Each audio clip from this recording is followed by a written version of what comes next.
mag-usap. Kung may problema ka ang sarili, parang nagiging tahimik ka, di ba? Mas okay kung gano'n. Naapektuhan yung ibang tao.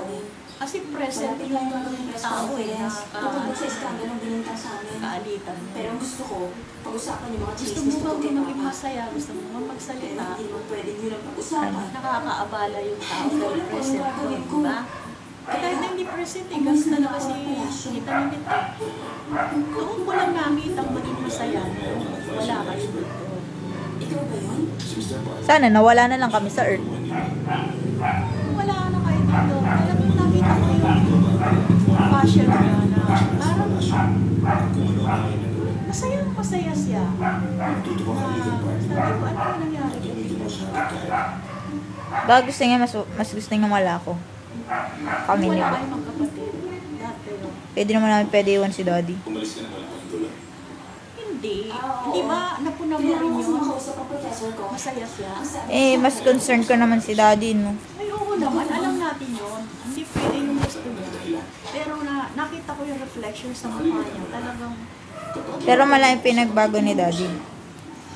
Wala yung pinagbago ni Daddy. ay di mabuti. Kasi hindi na siya yung paggalit, nagalit si Daddy, hindi na siya yung yung galit talaga maghapon. Pag simula nung pinagalitan niya kasi ako, may ginawa akong tas nag-sorry ako kay Daddy. Di ba Tas niyakap niya ako. Hindi ba sinabihan naman kita nung kung anong gagawin mo? Tas yun, naramdaman namin ni Bok na mahal kami ni Daddy. Kaya yun, simula nung wala nang pakialam sa iba. Si Daddy na lang ang concern namin ni Bok. Kasi kuminsan, we learn from our bad experience, di ba? Minsan, kailangan matuto tayo. Ma-educate natin. Ay, ano kung pagkakamalit ko? Gusto kong mag-sorry, pero nahihiya ako. Di mga ganun ba, no? Oo. Pero you have to do it. You have to swallow your pride, di ba? Parang kailangan magkamali ka para matuto ka. Ganun naman talaga. Di ba na-educate ka? Nung pinangangaralan kami ni Daddy habang kumakain. Ayun, naintindihan ko lahat. Kaya simula nun, yun, di ko na ulitin. Kaya mabuti na po communicate na ganito. Kasi malalaman mo kung ano yung ayaw ni Daddy. Yun. Kasi kung hindi ka nagsasalita, Wala, paano malalaman? nagkulong ako sa kwarto, katulad na yun. Oh. Two things ang isipin mo, masama ang pakiramdam ng nanay. Oh. Kung hindi naman, bakit wala? What's with the wine, Marga? What I mean? Ganun lang dalawang bagay lang, di ba? Celebrate. Pero kung yung communication, Ako na ang bagong chairman ng Fiera Foundation. education. Yung mga Katulad si Tita Ninet, hindi mo siya na-educate. Hindi ko Diba? alam kung magagawa ko. Diba? Educate naman siya, di ba? Oo nga, yung sa experience, life experience. Oh. In concerning family, parang hindi pa siya umaangat doon. Diba? Para na-stay siya. Na-stagnant siya. Hindi ba Nakuha mo? siyang awan? Hindi ko pa nakukuha eh. Parang nababara siya. Ibigay niya sa akin, makukuha ko. Sige, ganito. Kahit gusto niya, para bang ayaw niyang bumaba. Nakuha mo? Ah, Ha? parang ayaw niya magpakumbaba. Halimbawa, mataas siyang ganyan. Ayaw niyang bumaba ng dahan-dahan. Parang gusto niya tumaas lang. Nasa taas lang. Na-stagnant nga siya sa kalagayan niya. Ganyan. Baka wala mapagsabihan ng Yun nga, different siya. Kailangan may nag-a-advise sa kanya. Kaya nga siya may asawa eh. Ha? Kaya nga siya may asawa para may nag-aano sa kanya. Hindi nga niya matanggap eh. Kausapin niyo. No! E di yung anak niya kakausap. Yes. Pwede si Nilo.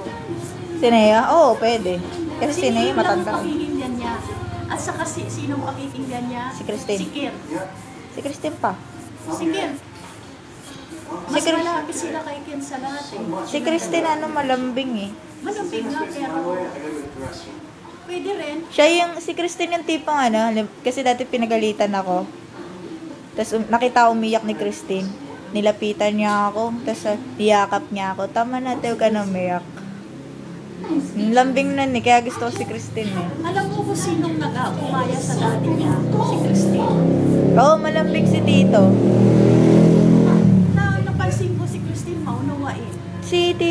Naya si Kent ata nag-ano kay tita eh. Nagmana ba kay tita? Ano na? Nagmana ba kay tita si Naya si Kent? Walang nagmana kay Tita Ninit eh, kahit isa. Boy, yung muka, Well, someone who has Hindi, requested sa this ugali. raise a doubt. kaso gali. Wala. She was technically giving us Alam mo, Parang ako lang ata. hindi mo rin namana kay ano. Wala. Hindi yung pagiging ano, masungit. Alright, last we have Yung masungit tsaka ano. Walang nagmana kay Tita Ninit. Bakit? Wala. Yung sa mukha, ikaw. Kay tita, sa muka. Kasi mukha mo tatlo eh. Si mama, si daddy, si tita. Ang galing ka. Eh, kayo wala. Ano ba yun? Puti lang, no? Hindi. Ang totoong na mukha ko sa inyo. Or you're about to Oo, ha? Konti sa mata. Konti sa ilong. Tsaka talino. Yung katawan. Yung kinis, yung puti. Oh. Oh. Yung daliri sa akin lang, sa kanyang paa. Si Tita May naman na ba ako kay daddy? Ugali. Then come up with your best shot so far. Congratulations. Kasi ikaw, ano? Become Australia's next top model. ang ugali mo, Criminal. ganito ugali mo, hindi ka masyadong nagdaramdam, practical ka. Striding it out. Oh. Makapal ang mukha mo. Ang ganon. Ang ibig sabihin ng kapal ang mukha mo, Kaya kong humarap sa maraming tao. You're still in the running to become Australia's kahit next na top model. sumasama ang loob mo, konting ano lang, talo, masaya ka na, mababaw lang Oo. ang yan. Ganon nga. Matama. Tama. Galing naman ni nanay. Natutuwa ako pag patuloy niya na yun. Pagpatuloy ko muna ako sa'yo. Totoo naman ang sinabi ko eh, walang halong biro eh.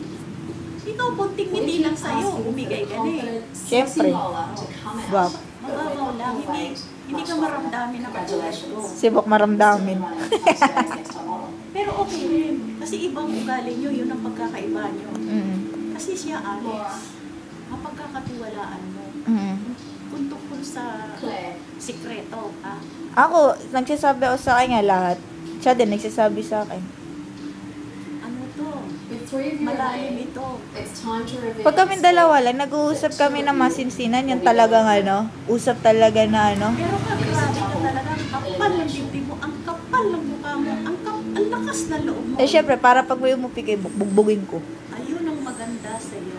Cassie. Kaya nga pag nag-high school yan, may mga abangan ko talaga sa harap ng gate nila.